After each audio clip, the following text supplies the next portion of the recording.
Guys, this is Succession. This is HBO. If you don't want to hear me talking about Logan Roy, talking about then don't listen to this. There are bad language words in this show.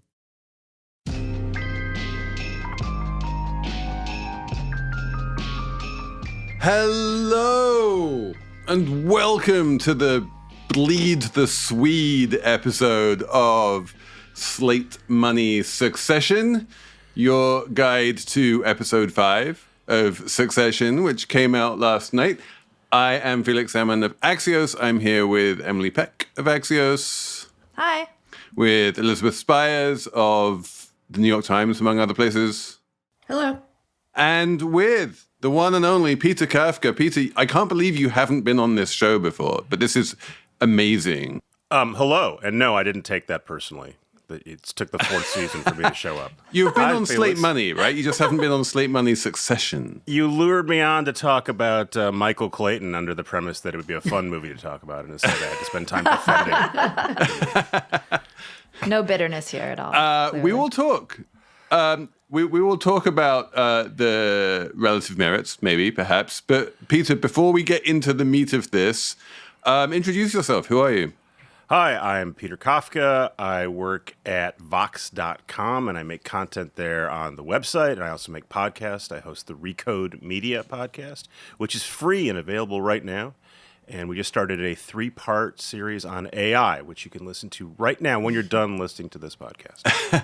Yes, listen to this one first, because we have a bunch of stuff to catch up on in Slate Money Succession.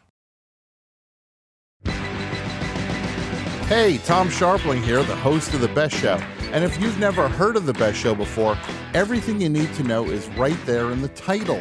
Each week we put on the best live podcast you're ever going to hear, featuring live callers, celebrity guests, music, plenty of surprises.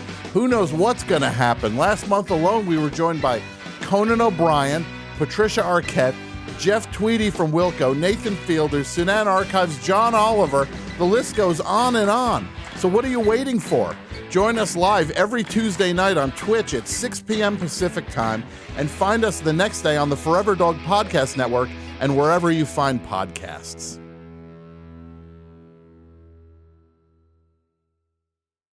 Hey everybody, it's Tim Heidecker. You know me, Tim and Eric, Bridesmaids, and Fantastic Four. I'd like to personally invite you to listen to Office Hours Live with me and my co-hosts, DJ Doug Pound. Hello. And Vic Berger. Howdy. Every week we bring you laughs, fun, games, and lots of other surprises. It's live. We take your Zoom calls. Music. We love having fun. Excuse me? Songs. Vic said something. Music. Songs. Music. I like having fun. I like to laugh. I like to meet people who can make me laugh. Please subscribe now. Okay, so Peter, catch us up. What's the big news? What's the headline from episode 5? The episode 5 starts off with a song called "The Takeover" by Jay-Z, which I did have to soundhound to make sure that I was getting the right. And this is a throwback to, I guess, season 1 when it's the Beastie Boys. Was it the Beastie? Anyway, when Kendall is riding high, he puts on but wants to hype himself up. Wants to hype himself up, and also project to himself and the people in the vicinity of his car. He jams up some hip hop, and so this was right on the nose. Kendall's in charge, or is projecting as if he's taking charge. He's the man, and then he and everyone else who works for formerly Logan Roy has to go to not Sweden but Norway to try to convince Matson to buy their company. We do have this clear feeling at the beginning of this episode that even though technically they're co-CEOs, Kendall is first among equals between the two. Kendall believes that. To be in the his case. head, Yeah. he definitely thinks that. And I guess Roman didn't get the same applause as Kendall did, but we that's didn't because he see came early Roman to get the office. any applause. Yeah. Right. They are both super duper play acting. They are both really trying to convince everyone around them and themselves that they are the bosses now. But when it comes to the fateful decision that Kendall makes that he wants to try to blow up the deal, it's him making that decision and him persuading Roman and Roman saying, well, okay then. But, I mean, you're skipping from the beginning to the end of the episode, and I forgive you. Did Roman really want to blow up the deal? A. B, they didn't blow up the deal. They basically sealed the deal. Because earlier in the episode, Kendall says to Roman, we need to really convince the Swede that we can walk away, like we don't care. And that's what they did. They convinced the Swede that they could walk away. And at that point, he raises the offer. And now they're being congratulated on the deal that I think they didn't want, but I sort of think Roman did want. I mean, for most of the show, whenever Kendall announces a decision, his eyes dart around. And if he gets any pushback, whether it's from Matson, whether it's from his sister or his brother, he just folds immediately. He says, I'm going to alpha dog this. I'm going to say what we should do. And someone says, well, I don't think that's a great... Oh, okay. And he backs. So they're just sort of twisting in the wind. Yeah, it also seemed like Roman had some reservations about giving ATN to Matson, possibly because originally Logan had kind of set him up to potentially be the CEO of ATN. So he's probably still fantasizing about that.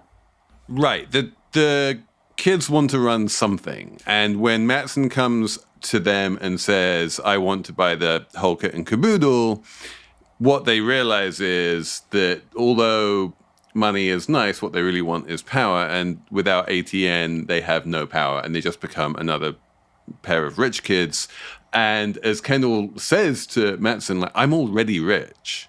Like, having all of this extra money doesn't actually help me very much. It's not like I'm going to be able to, like, buy an extra car. I can buy an extra car already.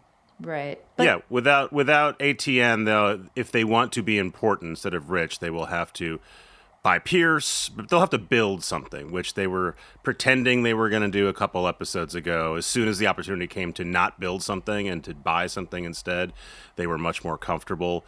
And they're scared that if they have to try to build a thing on their own, they will fail and they'll be shown for what they really are, which is rich kids. So one of the things that has bubbled up a couple of times in this show is this idea of like the owner of a news network being suitable for that news network. When Logan turned to Roman and said, like, you don't want to own Pierce. Pierce is not your kind of news network. He was right. And then when Kendall went to Matson and said, you don't understand ATN, ATN is not your kind of news network, he was right. There is this interesting idea that there has to be some kind of philosophical alignment between the owner and the property. And, you know, Shiv understands this. When she like was given the news that Matson wanted to buy ATN, she's like, great, let's get rid of this toxic asset, like, because she is not aligned with ATN. Yeah, Shiv is the interesting character in this episode, right? I mean, she clearly doesn't want to keep ATN. She's coming to the brothers initially to tell them that Mencken, the presidential candidate who's like a little Nazi-ish, is listening in or participating in news calls, which is like wild. I don't know if there's some real world comparator to that. Peter, is there a real world comparator to that? I mean, that's just a direct call out to Fox and the Trump White House, right? Yeah. Where the Trump wasn't sitting in on the morning calls, but it was, well documented over and over. He's calling Hannity every morning. Just right, yeah. So, and she's clearly upset by that, and like Kendall and Roman aren't. They don't even care at all. And I feel like that was a significant moment for her because in the whole episode, she's definitely playing against Kendall, and she's aligning, with Matson, basically. And they have that great scene together, which I think was my favorite part of the episode. It was the Kendall, the Shiv Matson scene is so good. It's such a great scene. We should, Emily, you should talk about that scene. My favorite bit, I think, is when she accepts the cocaine from Matson and just like makes it seem like she's going to do something, but then quietly just screws the lid back on. She's pregnant. Yes. I mean, so she did not do the cocaine. Yeah. But she is drinking. She's got a drink in her hand. No, I rewound that several times. Like, did she do the coke? Are they leaving it ambiguous? I guess in theory she could have done it off camera, but it seems pretty clear that she did not. She did. Yeah, not I was snort. like looking in the window, like, can you see her reflection doing it? What is it? Peter, is there any tech CEO that Matson reminds you of? No. I mean, he's an amalgam of a bunch of things, right? Daniel Ek does not present himself that way. So in terms of the one Swedish tech billionaire that I know, no. There are rumors about various people in tech re-embracing cocaine again. I'm assuming that was cocaine. My consumption of HBO shows has also told me that ketamine is popular with young people again. So I'm assuming that was coke and not ketamine, but I don't know. Shiv does mention to Tom that a whole bunch of people at this retreat have been doing Molly. Oh, that scene. Okay, so we are jumping around here. Yeah, Apologies. Yes. So Shiv and Matson, they have this like evening conversation, and it's like I feel like it was a good conversation. She's actually honest with him about her marital situation, and it's interesting she made that decision to just be honest, because that's not something that happens a lot of the times in succession. And he tells her this just insane story about how he's sending half liters of frozen blood to his ex, and then the reveal is that the ex is the head of comms, right? Ebba. It's Ebba. It's Ebba. Ebba is amazing. Yeah, she's my new favorite character. First of all, it was good also because not only is Shiv, being honest with him, but he's sort of, I guess, being honest with her and actually revealing a weakness. Well, what's great is that she starts immediately giving him PR advice. And she says her first thing is, 3 points. And she said, point one might be hard for you, but you need to stop sending people your blood. Just really, really good advice. Good, generally good advice. Good life advice for everyone listening to Slate Money Succession. In general, don't send people your blood, contraindicated, just as a PR move. But yeah, Please I think the degree of honesty and self-awareness that she shows when she says, we're fucked, it's a disaster, I broke his heart and he broke mine and we lost our footing, is something there's no non-Matson character on the show that she would have been able to say that to. Right? It's interesting why she made that choice. Maybe she felt like this. I don't understand why she made that choice, actually, if anyone enlightened me. It's free therapy, right? Is Matson who you would go to for therapy? I mean, he's an unreliable narrator, so if he turned and used that against you, you could say, I never said that. And by the way, you were high as a kite the entire time we talked.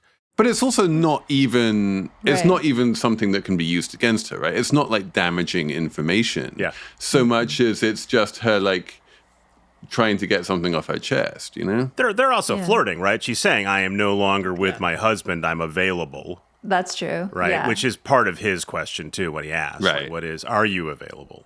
So are they going to get together?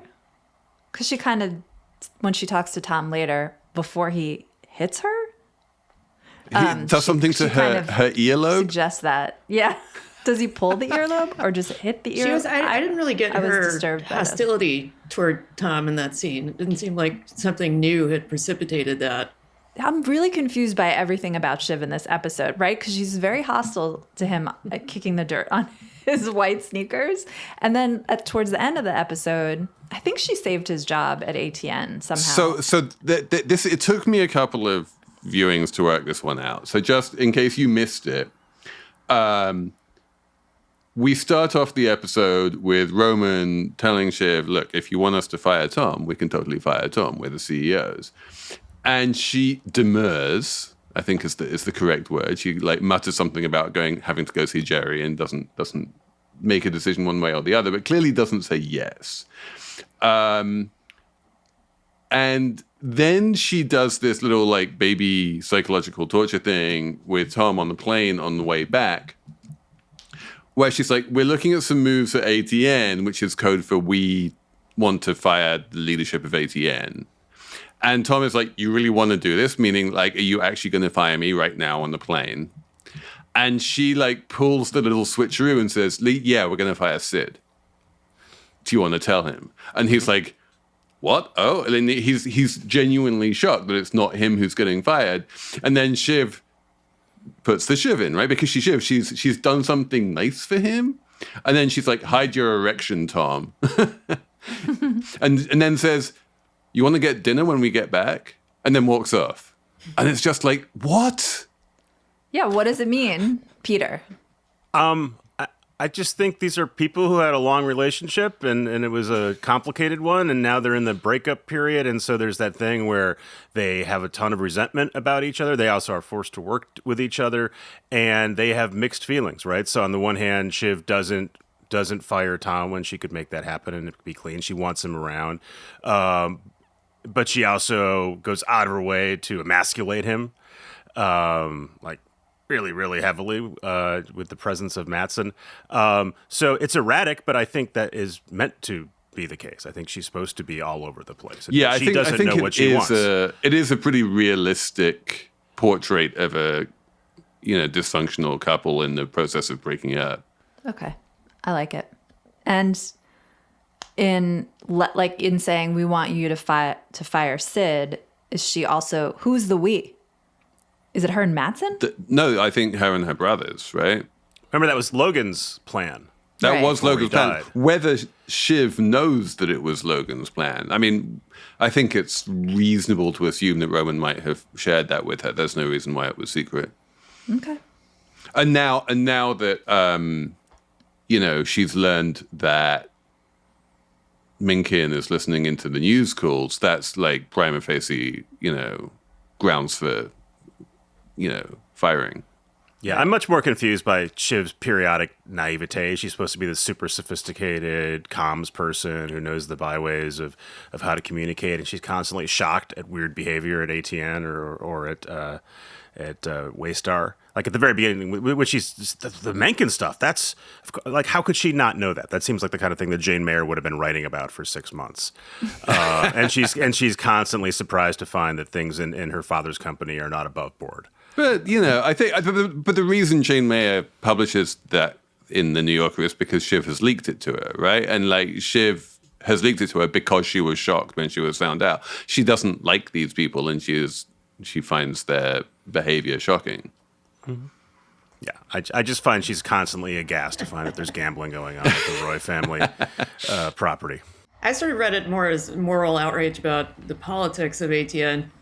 She says something, she has a great line where she says, why don't we just get rid of ATN? We just keep one of Dad's sweaters. It's way less racist, Yeah, that's why I thought that sort of pushed her to Matson's side, and basically she helped make that offer happen. She helped make that offer happen, the one at the end.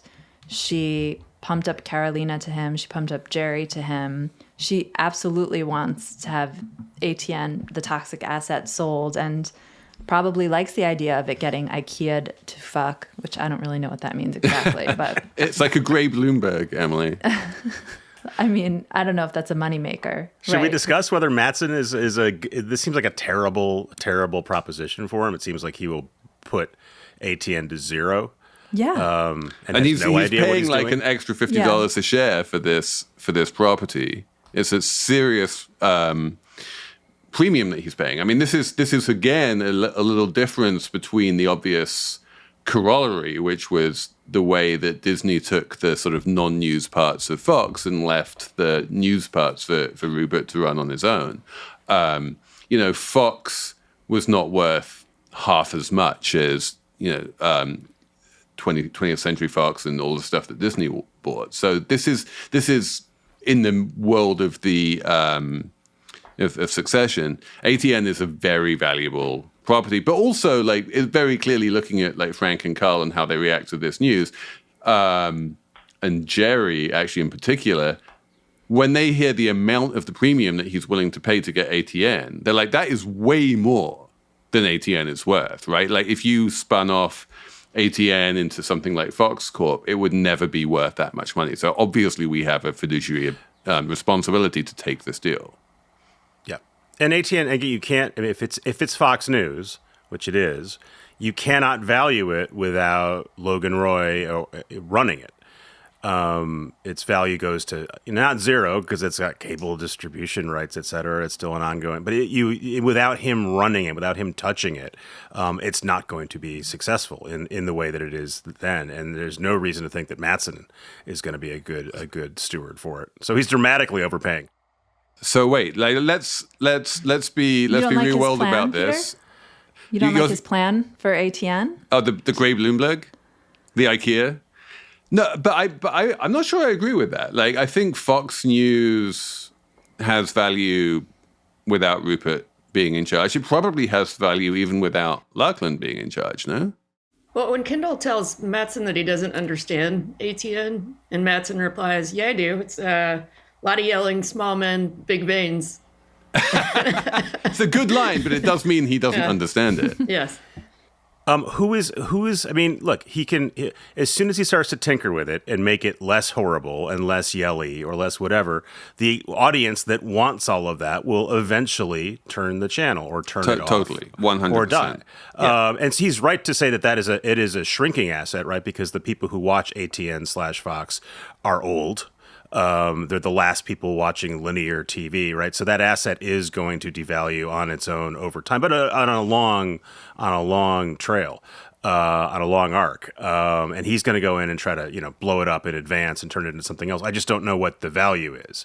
Once you remove the programming that audience likes. Oh, I think it's terrible overreach. It's the classic smart tech guy saying, I can clearly see the problem with this thing, and he's right. And then his solution is completely wrong. And actually, in a weird way, his solution is not a million miles away from what David Zaslav is doing to CNN, right? No. In terms of depoliticizing it and making it more boring? Oh, that's all just pretend. David Zaslav doesn't know what to do with CNN, clearly. And has been told by John Malone it should go one way, and by other people it should go a different way. And he's got the same problem that everyone who's owned and ran CNN has, which is, what do you do when there's not a national crisis? Mm-hmm. Because people don't watch CNN unless something is blowing up. And so, pre-Trump, Jeff Zucker's solution was to do the poop cruise or the Malaysia plane and make those 2-week-long story. Embarrassing, right? Bad journalism. But that's what you have to do if you are running a non-ideological 24-hour news operation. There's no reason for people to watch you unless you've ginned up some fake news. They watch MSNBC or Fox because they're loyalists, and there's no reason to watch CNN. And so this premise of non-ideological news, I guess a long-winded way of saying, yes, maybe he thinks that's what Zaslav's doing, but Zaslav doesn't know. But no, he's taking Fox, in the world of Succession, he's taking Fox News and trying to make it CNN, which is a terrible idea. Yeah, I think it's a bad idea because you have a brand and the brand means something, and he's trying to take away what that brand means and blow it up for an audience that doesn't even exist, or maybe exists but watches something else. Weirdly, when we find out at the end of the episode that Tom isn't on the kill list, and there's that little exchange between Roman and Shiv where Roman's like, yeah, he's actually doing a perfectly good job. It strikes me that if you needed to pick one person to run ATN, Tom wouldn't be terrible. He does actually understand how it works, and he understands what the politics are. And he might not share the politics, but he knows where the bread is buttoned. He basically understands how to run it. Emily is shaking her head. She refuses to believe that Tom can actually be competent at anything. He has no backbone or moral center, and I think. In the real world, if you run a media company... You say that like it's a bad thing. Well, if you run a media company, you need a little bit of a center or something. Or am I wrong? He's in that structure. He's the operator, right? So he's not the programming person. That's Sid, who they're going to fire. He's right. The guy to, lead the sales calls and do that sort of stuff. He's not going to rally the newsroom. He's also, I just love how this show constantly shows you over and over how the kids, but everyone else in that world is just bad at their job. Tom, whose main job is supposed to be like being amenable and personable, like can't strike up a conversation with Matson. He wimps out and walks by initially, which is great. And then when he does sit down, he tries to make small talk, and it's the worst small talk ever. Which, by the way, I would do the exact same thing, but I'm not presenting myself as the CEO of $1 billion operation. That fake gravitas you're supposed to have. It was so cringe. I wrote down cringe like 4 times in my notes. I couldn't believe it. It was the one time I watched something happen. I was like, I wouldn't. We go laughed. That far. We were at Sun Valley. We were mocking Sundar's cargo shorts. The creases. That's his opening line. The creases, remember? And then the only thing that kind of moves him off of it is Greg coming over and being twice as cringy. Even more cringe. Although Greg had that wonderful line about the baguette is mightier than the bagel. And it's funny because at the beginning, like on the plane when they're trying to hype up, there's this speech about how like they're wolves or something. Yeah. One of you probably wrote it down. They're the wolves and they're coming in. They don't know what's going to hit them. And it's like, actually, you're just all of you are embarrassing pretty much, except Carolina. That's Jerry, right? She has that speech. Mm-hmm. Do you think she believes it? No. I think Logan did like release a pathogen onto these people, and they don't know how to behave themselves in the normal world because they have gotten so used to like ingratiating themselves with this like completely irrational. They're not best of breed, right? They're people No. who succeeded in Waystar Royco, which is that they made themselves useful enough to Logan not to get fired. Yeah. But not powerful enough to challenge him. It's fascinating, though, to think about like the Gojo team, right? Are they a NASDAQ master race, or like are they actually just as moronic as anyone else? I mean, they probably are as moronic, right? As evidenced by like Matson's going to buy ATN, which is a terrible idea, but they're on the ascent, right? And they are young and they are fit, and they're the ones who are going to buy the old group. So they are the alphas in this case. Now they can absolutely overreach and be wrong, but they are. I mean, that's why Jerry has to make that fake confident speech about how they're cosseted and weak and socialist and European, because they are clearly way ahead. And they, Waystar Royco is flying to them, right? They have all the power. 2 days after their father died. That wonderful little bit where Oscar and Matson start talking in Swedish about like incest and Habsburgs, and Tom isn't alert enough to pick up on the incest and the Habsburgs, and is just trying to laugh along when in fact they're just telling him. They say, right, his do you entire agree with company us? is completely inbred. I mean, that's how they come across, as completely inbred. I was really embarrassed for everyone. It's like, I don't know, you go somewhere with you've had this experience. You go somewhere with someone you know, but you're totally outclassed, and all of a sudden you're like, oh, like the curtain's been raised or something. Or you have people over your house and you're like, Jesus, it's messy in here. You don't even notice. That's how I felt about this episode. It's like reveals just how crap these people all are. Right. In an episode prior, right, they were making fun, was it 2 episodes prior? They're making fun of the interloper with the capacious bag because she doesn't know how to behave in their world. Yes, exactly. And then you move them 8 hours east and they're totally they have no status at all.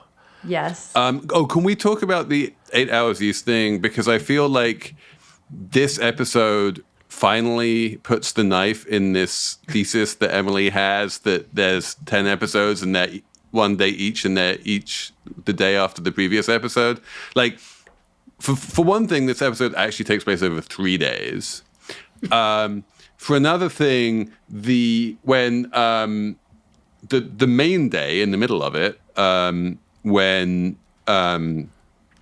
Matson meets the brothers, they talk about what the stock did on Monday, which means that they're meeting on Tuesday, right? So if Logan dies on Friday and we've only had 1 day in between, clearly we are not having 1 day per episode here. I Case think closed. It was 3 days. Fine, case closed, but I think it was a 2-day, not a 3-day. They only had 1 night and a morning. It was a day, a night, and a morning. So they had a day when Kendall goes into the office, right?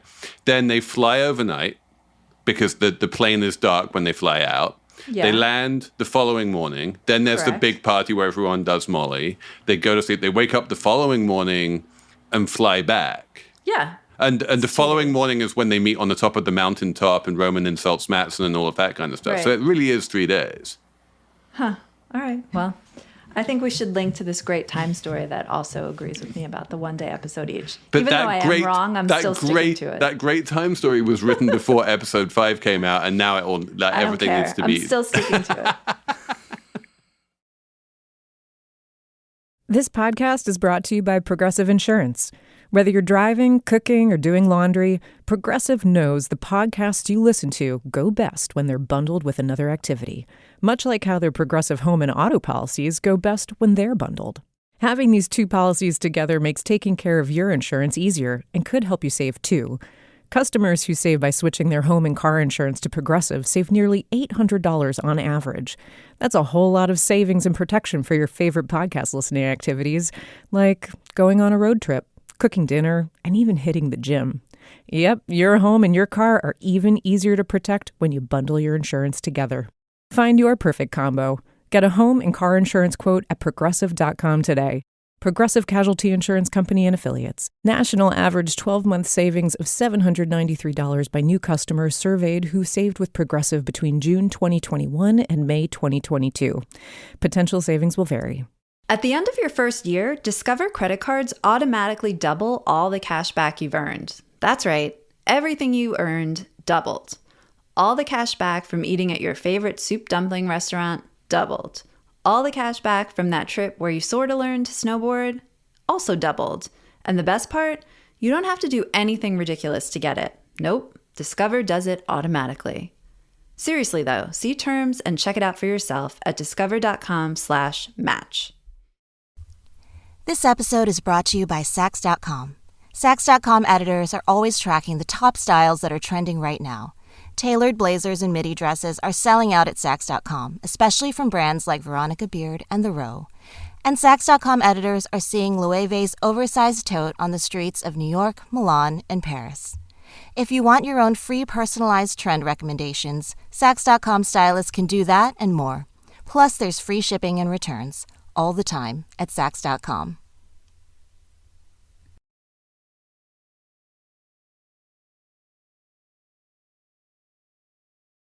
We should talk about Roman completely fucking himself, right, at the top of the mountain and telling Matson that, like, he's never going to do the deal and just, like, losing his shit. And, yeah, what was that?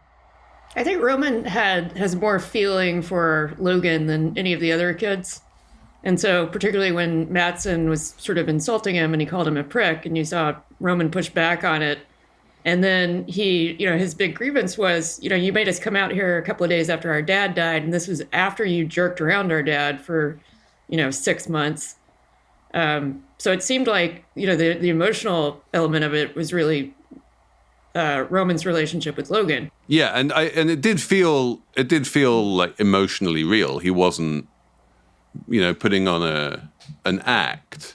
And there was a lot of, I mean, even by Succession standards, there was a lot of swearing in that scene.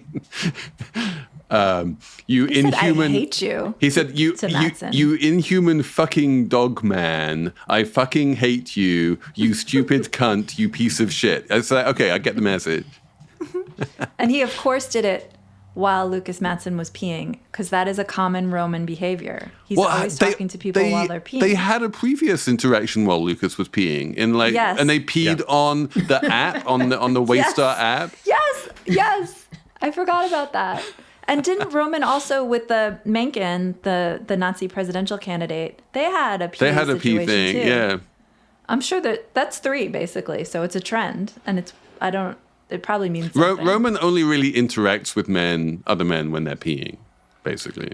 Yeah, he also makes a point of going up to him while he's doing it, right? Yeah. Because Matson goes, I'm just going to walk over here and indelicately pee on the side of my mountain. And the Roman says, well, I'm going to sit in front of you, which is definitely a violation of bro code, and then yell at you. So it is some real dick swinging going on throughout this entire episode. And Matson is almost always winning. Can we contest. just mention Hugo at the top talking about the CE bros? And you're like, no. Hugo did not win this episode in any way. Oh my God, this is that was so cringe when he went up to his opposite number and was like, you almost won the bronze. Oh my God. What about his plate running over with food, with his pastries? Yes.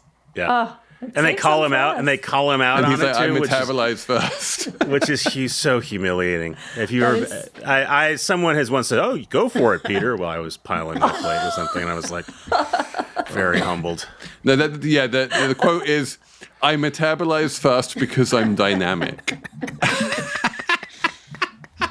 Yeah, that doomed him. That put him right on the list. He rocketed to the top of the kill list. So yeah, I mean, to your point, Emily, like the two names that Shiv gives Matson as being competent, Cherry and Carolina, are the two names that aren't on the kill list, right? Right. That conversation seems to have made its way straight into the kill list, or in one way or another. I believe so, yes.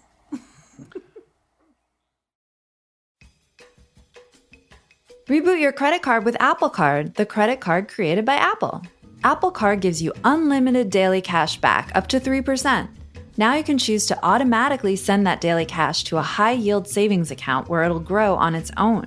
And savings is built right into the Wallet app, so it's easy to monitor your progress. Apply for Apple Card now in the Wallet app on iPhone with no impact to your credit score, and start growing your daily cash with savings today. Apple Card subject to credit approval.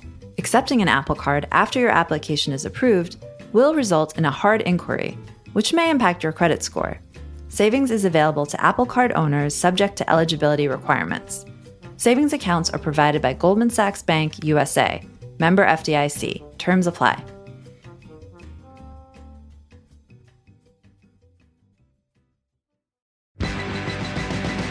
Hey, Tom Sharpling here, the host of The Best Show. And if you've never heard of The Best Show before, everything you need to know is right there in the title. Each week we put on the best live podcast you're ever going to hear, featuring live callers, celebrity guests, music, plenty of surprises.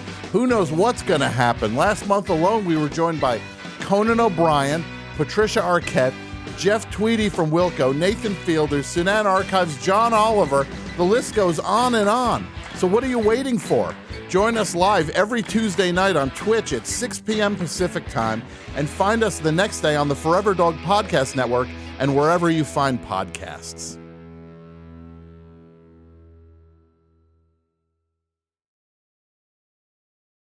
We should have some favorite lines, because there are some good ones in this one. It's not really just my favorite one-liner, but I really did like the bit where Roman, for like a brief delusional second, thinks he might have killed the deal. And he turns to Ken and goes, if a deal collapses in the wood and no one hears it, is it an SEC violation?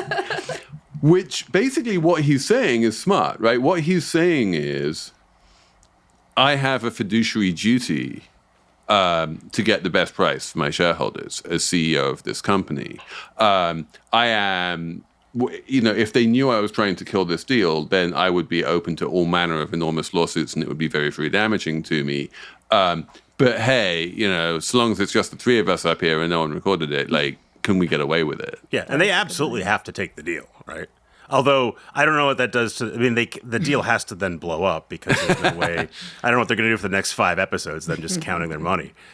So they must have to get back... They must have to get ATN back under their ownership. Or maybe the deal is going to close in X number of days and they can still fuck around with it until then.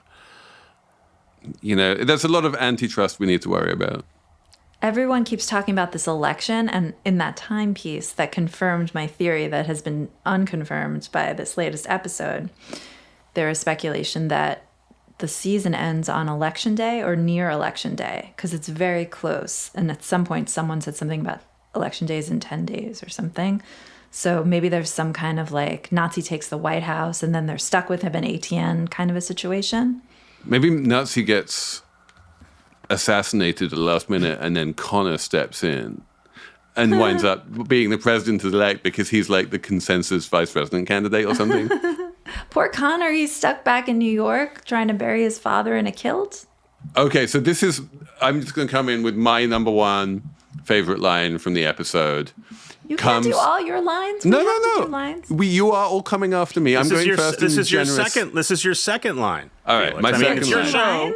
It's your show, but no, you're right. But I'm gonna leave you guys to do the best lines. But I need to mention this one because I just love it so much. It's Connor saying, "I just had to cancel on a room full of working class whites in Cleveland." Ah, that was my favorite. I have a backup, but you totally did. Felix. What's your backup, was Elizabeth? Tom at the begining, and when Greg says, why Norway, not Sweden? He goes, Norway, Sweden, what's the difference? They're all descended from the same rapists. Yeah, that's a good one. Tom he comes across very parochial in this episode. Like when he says he doesn't care about France, we have our own France. What is our own France? I don't even know what that means. We have our own Paris, and if it burns, we'll just build another one. Paris. Yeah, sorry, we have our own Paris. What is it, Washington, D.C., something? I have no idea. I don't think Washington, D.C. is our Paris. What we is have the Paris, Texas. We have Paris, Texas. There you go. Peter, say your line before someone steals it. Okay, well, I have a couple, so but I'll pick one. So it's Kendall's psych up mantra near at the end. I just think it's fucking feel the force time, choose our adventure, full bore, fuck the living shit out of this thing.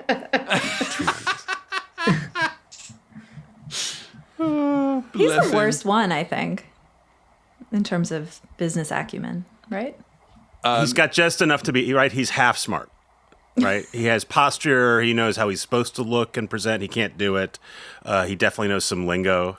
And then it sort of stops after that. When he's when he finally realizes that he does need to bring the whole entourage to Norway, he says this very like corporate, very Ken thing. I wrote it down. Yeah, no, great, good.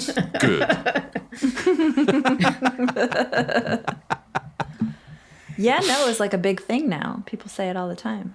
Yeah, no. It Yeah, means no, great, good. Just means, yeah. It can mean either. It's like up, down, left, right, BBA. Yeah. Emily, give us a line. What's your favorite line? I think it comes from Shiv, and it's, if you're the creepy stalker guy who sits in the dark writing code dripping into an IV bag and harassing his direct reports, that's going to have an economic impact. I like that.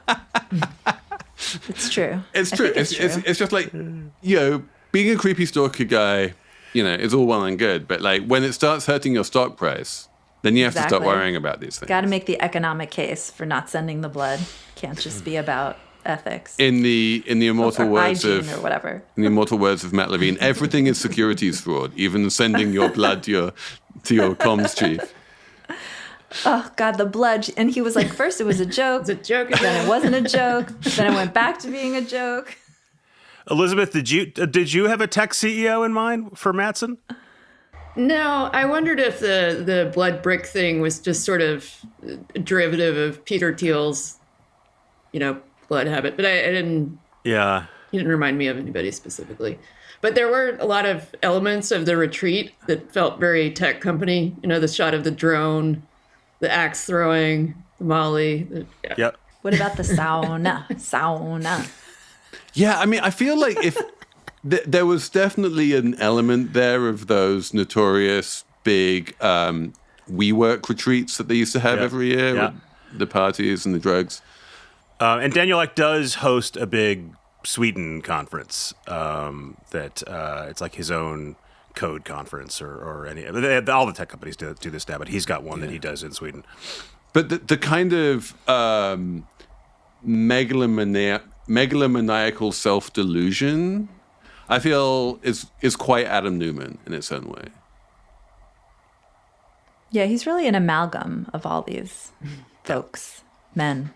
There's a lot of men who work at Gojo, right? And Ebba. I didn't see many other women. The inner circle is all dudes, and then the comms lady. And the comms lady. Pretty standard distribution. And the comms lady who's also the CEO's girlfriend, on-off girlfriend.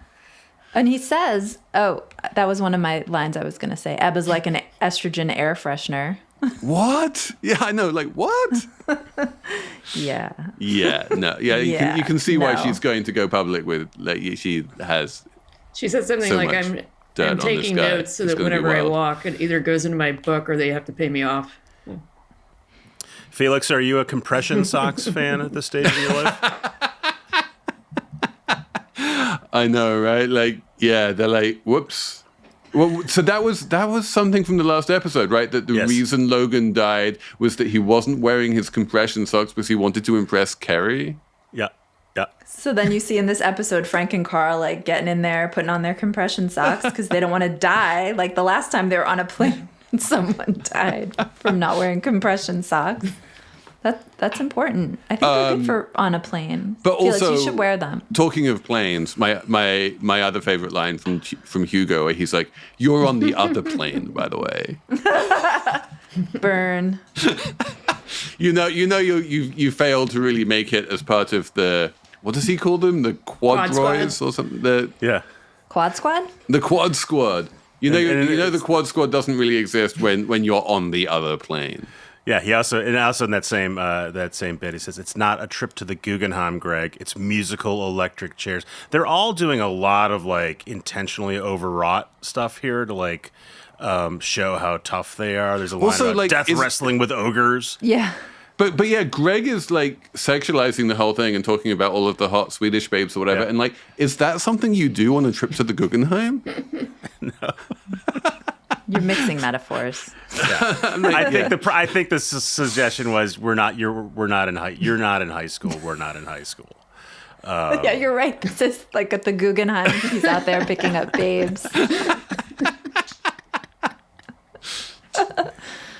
But he was dancing with Ebba, by the way. P.S. He was. Maybe, you never know. Like, Greg is like weirdly self-confident when it comes to picking up babes. And Greg gets the goss, right? He comes up to Tom with like gossip he really can't use about He's like, oh yeah, there's a kill list. Like, who told him there was a kill list? maybe Ebba. Maybe ever. Did anyone pick up the this is completely unsubstantiated celebrity gossip, but they're making a very direct reference when they're talking about Matson's sexual proclivities wearing the headphones. Who? Oh. If you Google celebrity who wears headphones during sex, you will absolutely get a hit at the top of the page. Like, Emily is literally Googling this. I can see her Googling it. Oh my God. Wow. I'm going to have to do this too now. Yeah, what's great now is everyone listening to this podcast is doing the same thing. Yeah. So, yeah, we will be back next week. I'm assuming that at least for one episode, this deal is going to be presumptively on, that if and when it falls apart, it won't be for another couple of episodes. We got to get a funeral too, right? Oh my God, we've got to get the funeral. Yeah. You got a funeral, you got an election. We're going to see Mencken. We know that from the trailers. Nice. That's a lot of stuff. It's good juice. All right. Any last predictions? Well, also in the trailer, I don't know if you guys have discussed this. At the opening season, whatever they call it, has Kendall talking about when the last season on, right? They have Kendall talking about his murder.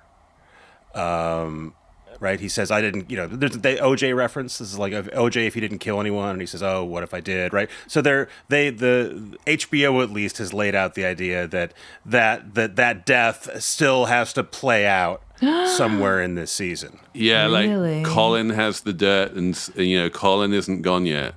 Colin's not gone, Marcia's not gone, and then he told his siblings, right? So that's Right. at least 4 people who know. I would imagine the siblings are the ones most likely to bring it up. Really? Everyone I has guess dirt so. on everyone, man. Ebba has dirt on Matson. Now Shiv has dirt on Matson. And when is Shiv going to reveal that she's pregnant? I mean, it's going to reveal itself at some point. Well, I mean, if we've only got 10 days, maybe it doesn't. But yeah. But you don't believe that, Felix, so you can't. Thank you to Patrick Fort for producing, and thank you to Peter Kafka for coming on. It's been amazing. Thank you for having me, guys. We will be back on Saturday with a regular Slate Money, and then back next Monday with yet another Slate Money Succession.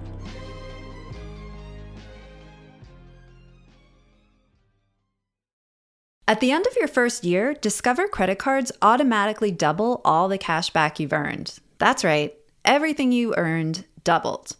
All the cash back from eating at your favorite soup dumpling restaurant doubled.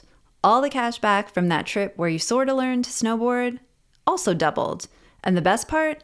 You don't have to do anything ridiculous to get it. Nope, Discover does it automatically. Seriously though, see terms and check it out for yourself at discover.com/match. Hey, Tom Sharpling here, the host of The Best Show. And if you've never heard of The Best Show before, everything you need to know is right there in the title. Each week we put on the best live podcast you're ever going to hear, featuring live callers, celebrity guests, music, plenty of surprises. Who knows what's going to happen? Last month alone, we were joined by Conan O'Brien, Patricia Arquette, Jeff Tweedy from Wilco, Nathan Fielder, Sunan Archives, John Oliver. The list goes on and on. So what are you waiting for? Join us live every Tuesday night on Twitch at 6 p.m. Pacific time and find us the next day on the Forever Dog Podcast Network and wherever you find podcasts.